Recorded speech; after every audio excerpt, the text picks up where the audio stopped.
The opioid crisis didn't start on January 20th, 2017. I want you to tell me one thing Barack Obama did in 8 years to deal with this crisis.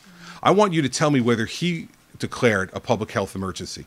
I want you to tell me whether or not he appointed a commission with no strings attached to come forward with recommendations. I want you to tell me whether Barack Obama instructed his CMS director to grant waivers to allow treatment to be more available.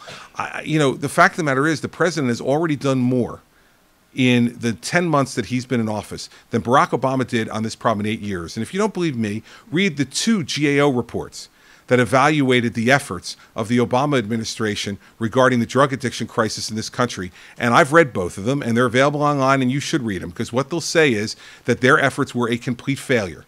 So I'm tired of people being critical of the president in this area, because he hasn't fixed this problem in 10 months. That's been a problem that's been a decade or more in the making.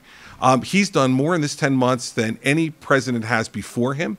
And he deserves great credit for that. Am I saying that he's defeated the problem? Absolutely not. In fact, the problem is going to get worse before it gets better. I believe that. And you know who else believes it? The president, who, when he gave his speech declaring the public emergency, said so.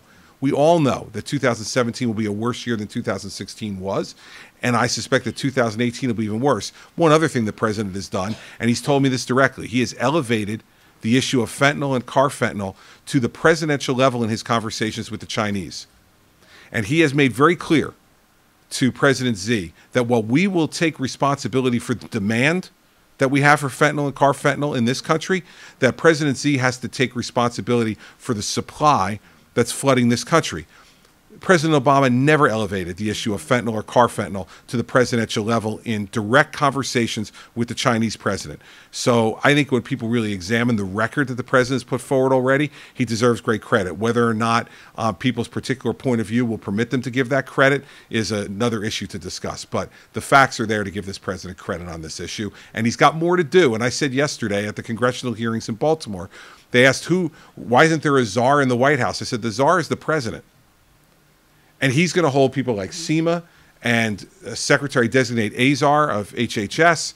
And Attorney General Sessions and others responsible for implementing this report.